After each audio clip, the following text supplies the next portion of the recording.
Fala galera, beleza? Júnior Alves aqui. No vídeo de hoje, né, continuando a nossa série aqui sobre Solid, né, no React. Hoje a gente vai falar sobre o O, né, do Solid, né? Vou colocar aqui. Hoje a gente vai falar sobre o O, que é o Open Closed Principle. Beleza? Bom, o que é o Open Closed Principle antes de mais nada, né? Vamos entender primeiro o que ele fala pra gente, né? Basicamente, ele diz que entidades de software, né, eles deveriam ser abertos para extensão e fechados para modificação. Aí fica um pouco confuso, né? Eu sei que para quem já leu, alguém já pesquisou alguma coisa sobre Solid, né, já estudou um pouquinho, parece que fica um pouco mais simples. Só que mesmo assim, né, à primeira vista, pelo menos, eu acho bem complexo até essa. É muito simples, mas ao mesmo tempo não quer dizer muita coisa, né? Então vamos ver na prática aqui como que funciona, né? Como que a gente pode aplicar esse princípio aqui, que é um princípio bem importante. E aqui no React dá para fazer umas coisas bem massas com esse princípio aí do Solid, beleza? Mas antes de começar o vídeo, né? Se você ainda não é inscrito no canal, se inscreva no canal, né? Tô sempre trazendo conteúdo aí sobre front-end, sobre React, TypeScript, testes, tem muito conteúdo de testes, né? Programação em geral, né? Git. Então, considere se inscrever no canal aí, né? Deixar seu like, deixar seu comentário aí se você tiver alguma dúvida, alguma sugestão, beleza? Eu vejo que a maioria das pessoas que assistem aqui o canal não são inscritos, né? Então, se você faz parte da minoria que está colaborando ali ativamente, né, com o canal, meu muito obrigado de verdade, né? A gente está criando uma comunidade aqui muito top, né? Eu não canso de repetir isso nos vídeos, não. Porque, cara, é sensacional, viu? Bom, voltando, o que é, né? Esse método que a gente pode utilizar aqui dentro do React para aplicar esse Open Closed Principle. Tá. Eu vou fazer o seguinte, eu vou criar aqui, ó, pra gente entender na prática, eu vou fazer do jeito incorreto primeiro, vamos dizer assim, e depois a gente aplica o Open Closed Principle, certo? Eu tenho esse componente aqui, ó, que é um componente de input, ele é simplesão, não tem nada, né? Só uma div aqui com flex e um input em si aqui de input de texto, né? Veja que eu não recebo nem propriedade aqui, então não consigo passar nada para ele, só tem CSS key aqui, então ele não aceita nada. O que a gente pode fazer aqui nesse caso? Vamos supor, né? Primeira coisa aqui eu vou criar um type aqui, vou passar label, por exemplo, ele pode ser obrigatório, não precisa ser obrigatório. E por enquanto eu vou passar só o label. Então eu vou passar aqui o input props, aqui eu pego o label, e aqui eu vou fazer o seguinte, eu vou passar um label HTML4.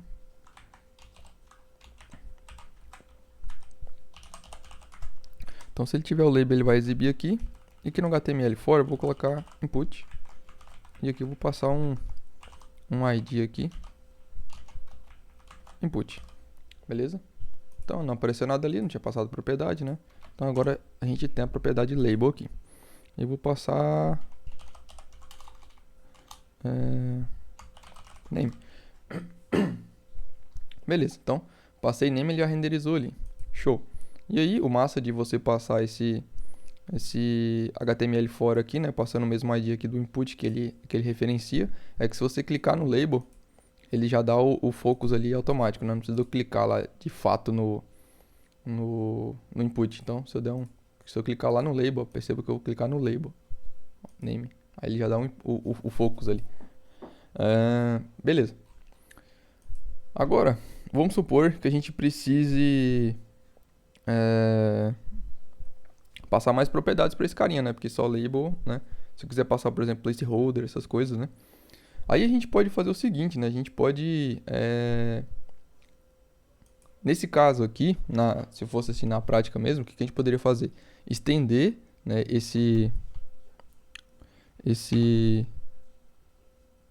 essa tipagem aqui, ela seria estendida aqui, né? Ou assim, ou aqui em cima, tanto faz. Que eu vou puxar, por exemplo, do HTML input element. Então ele seria desse tipo todo aqui. Então se eu vier aqui, então agora ele recebe várias propriedades ali e tal. Deve ter placeholder aqui, né? Todas as propriedades que o input em si ele recebe, do HTML mesmo. Beleza? Então aqui a gente poderia, por exemplo, passar aqui tipo REST.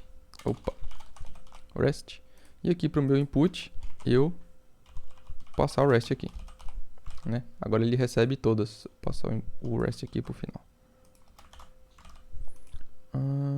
Tá reclamando.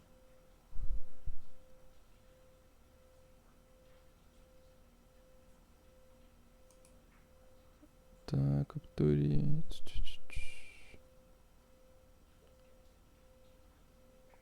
Ah, tá. Acho que tem que passar dessa forma aqui, ó.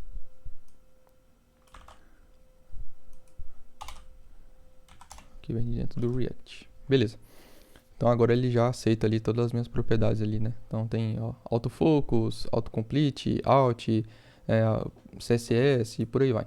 Então agora, se eu passar aqui, por exemplo, placeholder, então já veja que agora ele já aceita aqui, né? Então se eu der um Ctrl espaço aqui, então todas as propriedades que o input do HTML recebe já está aqui.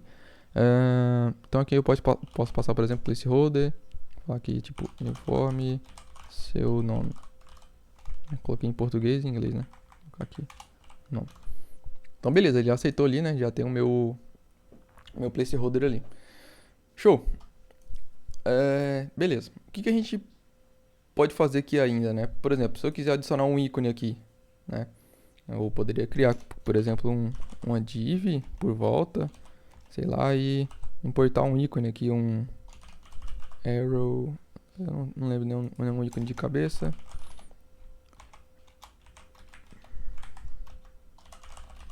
Importar aqui do React Icons.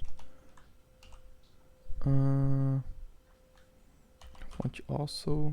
Aqui, puxar um.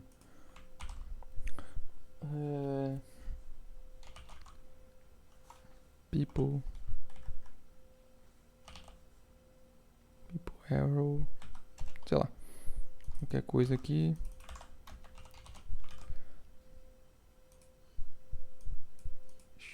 Esse aqui não. People arrows. Caramba, não tem nenhum, será?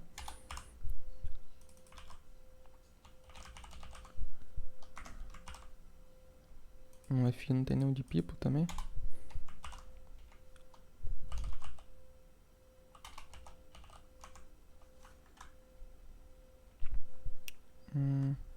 Caramba, não tem nenhum de people. Caramba. Então nesses casos aqui eu vou até dar uma dica pra vocês que se vocês utilizam React Icons, né? Então vou ver aqui React Icons. Fica mais fácil a gente pesquisar aqui. Vou colocar people.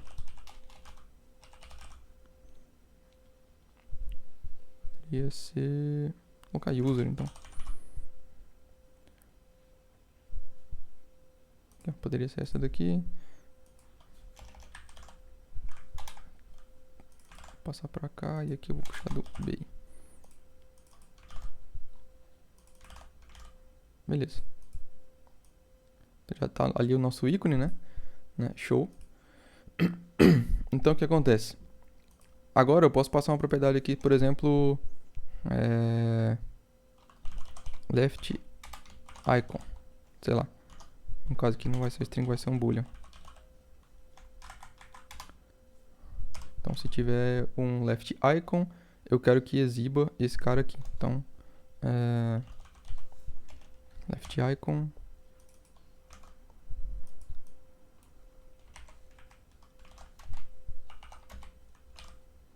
Beleza. Então se tiver o left icon, vou colocar aqui até por padrão ele é false. E aqui se eu passar aqui left icon, ele volta a exibir ali meu ícone. Beleza. Só que perceba que como que tá ficando complexo toda vez que a gente precisar adicionar alguma propriedade aqui no input, por exemplo, a gente fechou nosso input aqui, beleza, tá tudo certo. E aí, em alguma altura do campeonato ali do nosso projeto, surge mais uma demanda e a gente tem que adicionar alguma coisa aqui. Tipo, vai ter um input diferente, que ele vai ser exatamente igual, na verdade. O input aqui, o componente de input em si, só que ele vai ter uma propriedade a mais porque ele precisa exibir um item a mais ali em uma tela específica, certo? Aí você vai ter que ir lá no input, aí ele vai estar, tipo, gigantesco aqui, aí você vai ter que adicionar mais uma propriedade, por exemplo, e aqui dentro fazer mais uma condicional dessa daqui. E à medida que a gente vai fazendo isso, vai ficando um componente mais complexo, né? Que você vai enchendo ele de coisas. E aí que entra o nosso princípio, né? Do Solid aqui, né? O Open Closing Principle. O que ele fala, vamos lembrar? Ele fala que toda entidade, né, de software, né, ou seja, qualquer um pedaço de software aqui no caso aqui no nosso caso aqui uma função, né, está trabalhando aqui de forma funcional com React, com os hooks e tudo mais, deveria ser aberto para extensão, mas fechado para modificação. E é exatamente o contrário que a gente está fazendo aqui, né? Ele tá sendo completamente aberto aqui para modificação. Então toda hora a gente tem que ficar vindo aqui e adicionando coisas, né? E aqui no React a gente tem uma forma, né, que a gente pode usar para aplicar bem o Open Close Principle, que é Composition. Não sei se vocês já ouviram falar. Tem até na própria documentação, né? Então, Composition aqui é bem interessante. Vou pegar qualquer exemplo aqui para mostrar para vocês aqui que Composition daria para a gente utilizar dessa forma, né? Então, em vez da gente ter, por exemplo, imagina que a gente tem aqui, ó, nesse caso, deixa eu entender aqui, tá? Em vez nesse caso aqui a gente ter um componente sidebar que ele monta toda a sidebar, não. Ele é um componente e ele recebe um children. E aí no children eu passo o que eu quiser aqui dentro, certo? Eu posso passar tanto um ícone, aliás, um link, ou 2, ou 3, ou 4, ou 50, não interessa. Para o sidebar não interessa quantos ícones vão vir. Então ele tá o quê? Ele tá aberto para extensão, então a gente consegue modificar ele aqui, mas ele está completamente fechado para modificação, porque ele é só isso aqui, né? Ele é só um aside que dentro dele ele retorna o children. Então se eu tiver 30 childrens aqui ou um, para ele tanto faz, beleza? E tem uma dev que, se eu não me engano, ela é dev senior no Netflix, que chama Jane, deixa eu lembrar o nome dela, Jane Craigton, acho que é Craigton. Netflix. Isso, essa daqui. Que ela tem uma apresentação muito massa, onde ela usa um termo bem interessante aqui. Não consigo entrar aqui, tem que estar logado. Mas é essa daqui mesmo. Essa Jane Craigton aqui, não sei como é que pronuncia. Essa daqui mesmo. Que ela comenta na apresentação o seguinte. Um termo que ela chama lá de... Vou ter que escrever aqui.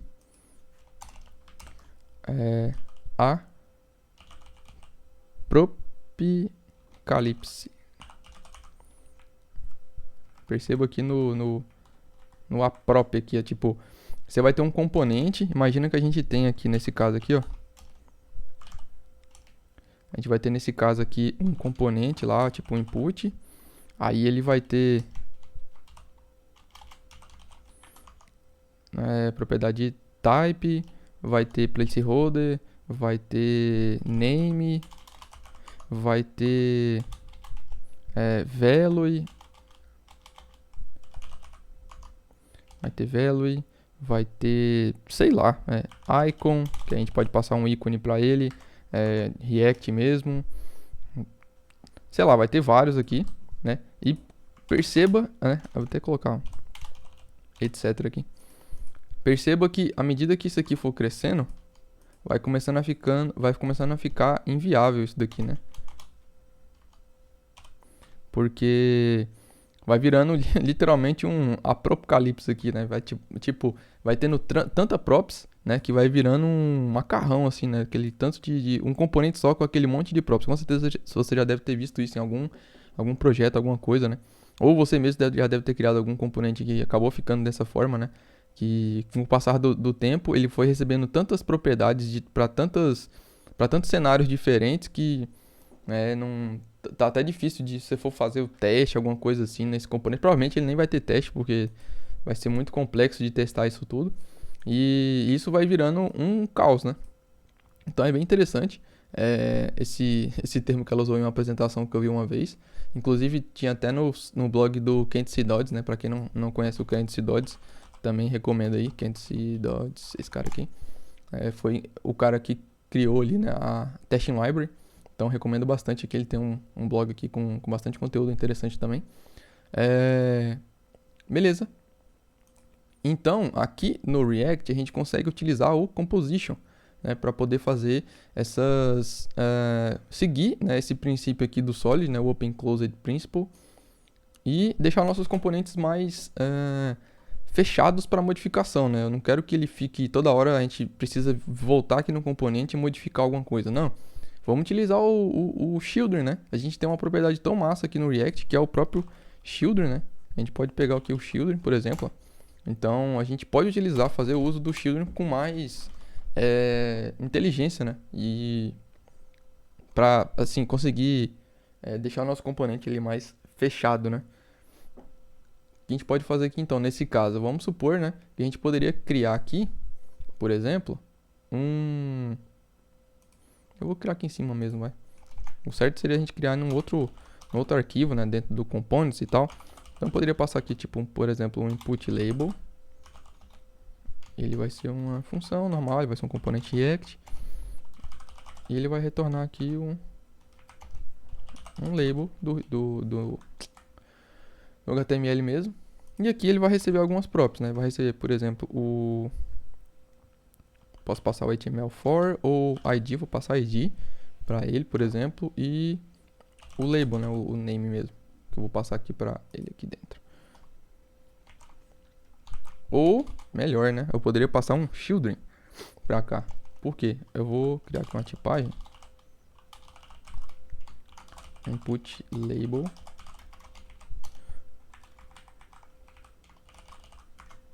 Props. E eu vou passar aqui para ele um children. Que ela é do tipo React Node. Esse cara. E eu vou passar um ID. Que ele é uma string. Opa. Beleza. Pego isso aqui. Passo pra cá, não tem label, é children. Então aqui no negócio eu vou passar children. Vocês já vão entender o porquê do children e não um label, por exemplo. E aqui eu vou passar o ID. Beleza, então aqui agora eu posso fazer o seguinte, né? Eu vou remover esse cara daqui. Não tem esse cara aqui mais. Não pego isso daqui mais. Não preciso disso daqui também. E agora eu vou fazer o seguinte. É label que ele não tem mais. E aí, dentro dele, eu posso ter aqui, na verdade... o certo seria criar lá no input mesmo, né? Eu vou recortar daqui. E vou jogar aqui no input. Beleza. Aí aqui dentro do input, eu vou passar ele aqui pra cá, ó. Porque, na verdade, ele vai continuar recebendo um label aqui, por exemplo. Pode continuar recebendo um label aqui. Um string mesmo, beleza. E daí, em vez de eu ter todo aquele rolê aqui, esse componente de label aqui, ele que vai ser exibido aqui. Então, eu vou até fazer a verificação se eu tiver o label. Se eu tiver o label, aí daí eu exibo input label. Beleza. E o input label aqui ele recebe um children, né? Então, eu vou passar o label pra cá. E ele recebe também um ID, que vai ser o ID mesmo. Pode receber um ID aqui, né? Então, passa um ID pra cá, passa um ID. Aqui também ele vai receber o mesmo ID. E aqui eu vou puxar o label também.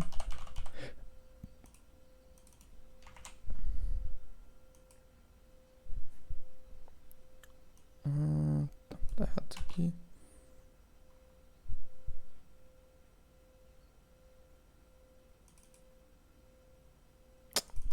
Aqui não.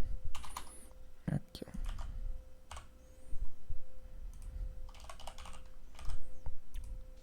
ó. O ID aqui, ele pode... string ou undefined. Beleza. Então aqui agora, né, eu vou até voltar para o nosso exemplo aqui. Opa. Até voltar para o nosso exemplo. Então se eu salvar aqui, beleza, não tem label mais. Aí mas se eu passar um label aqui, eu vou ter um nome. Beleza, voltou a aparecer ali. Só que perceba, a parte de label não é responsabilidade mais do meu input. Certo? E a gente poderia melhorar ainda mais isso daqui, né? Que em vez de passar aqui para dentro, a gente poderia passar aqui, ó. Certo? Então eu poderia passar aqui, por exemplo, que o meu input aqui ele recebe um children. E aqui eu passaria meu input label. Vou até colocar um export nele aqui, ó. Aqui eu poderia passar um input label. Aquele mesmo esquema lá, né? Passando o ID aqui de... Na verdade nem precisava passar ID aqui, por exemplo, né? Eu poderia passar o próprio ID aqui, ele já passaria, né? Passaria o... informar o ID aqui no meu container, né? Que é o componente de input em si mesmo. Mas vamos colocar aqui mesmo, por enquanto. Vou colocar input. Colocar aqui nome. Então agora o que acontece, ó. Tá, ele tá falando que o meu componente de input ele não aceita um children, né? Não tô, né, exibindo um children aqui em lugar nenhum. Então o que eu poderia fazer aqui nesse caso? Poderia ter um children aqui, né?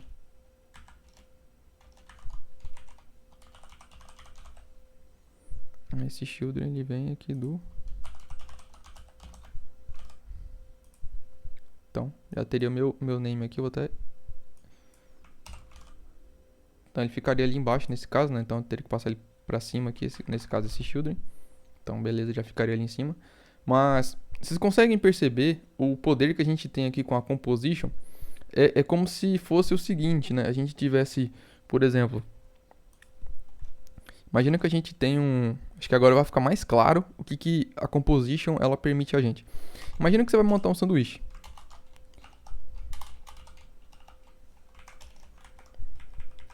Imagina que você vai montar um sanduíche. Então você vai montar lá o seu sanduíche.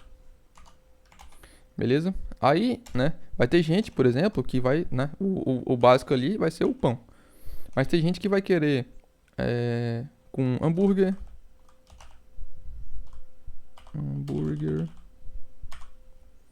Vai ter gente que não vai querer com hambúrguer, vai querer com outra coisa, né? Gente que não come carne, sei lá. Tem gente que vai querer molho, tem gente que não, tem gente que vai querer alface, tem gente que não, tem gente que vai querer um tomate ou não. Então, por exemplo, aqui todos esses aqui são opcionais, né? O único que não é opcional aqui nesse caso é o pão. Então, ele vai vir um pão aqui no início. Opa. Vai vir um pão aqui no início. E vai vir um pão aqui no final. Certo? E aí todos eles aqui, ó.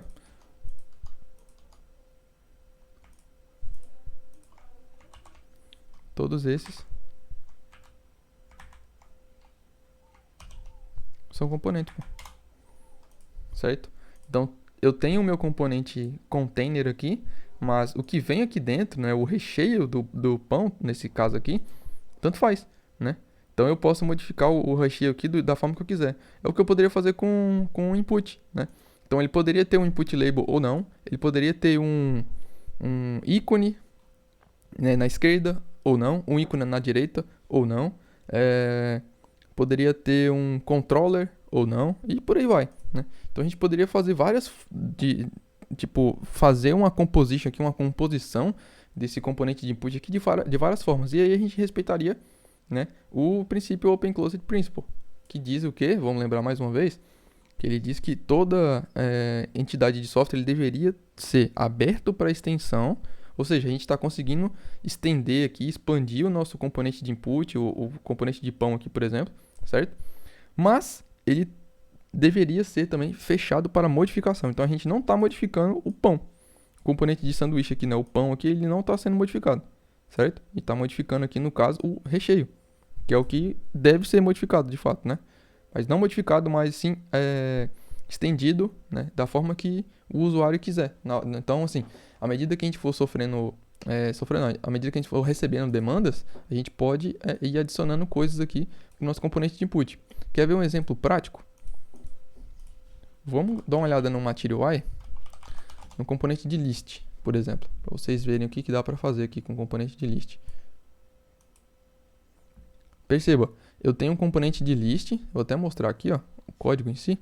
Olha lá, ele tem um componente de list, e aí eu tenho um list item, tenho um list item button, aí tem os ícones aqui, list item button e tal, no list item text, né? E por aí vai, ó. Tem vários itens, tem subcomponentes dentro do list. Então, para cada ocasião a gente vai passando childrens para ele. Então perceba que tudo isso aqui, ó, tudo isso aqui são childrens do list, certo?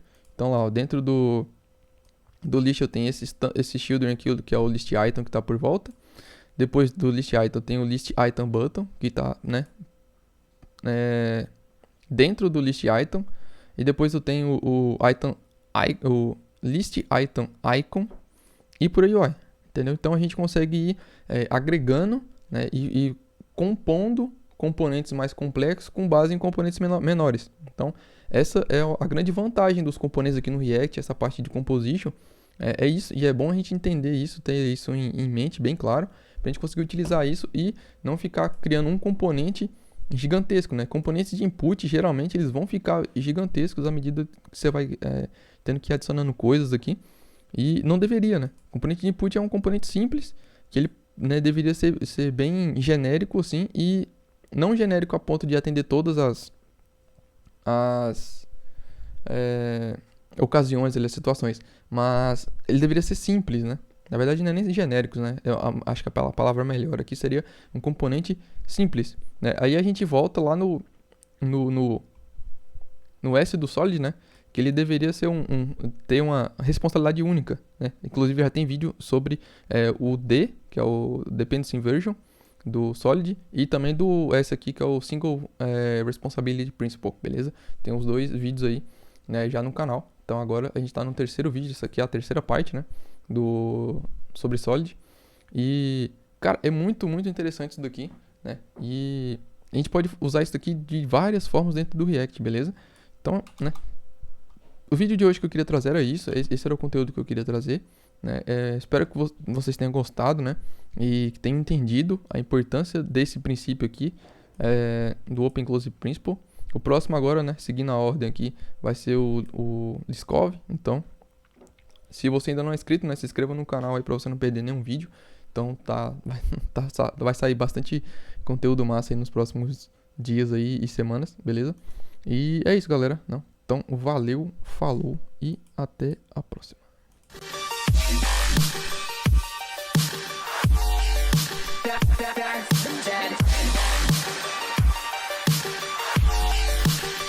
Back from the dead.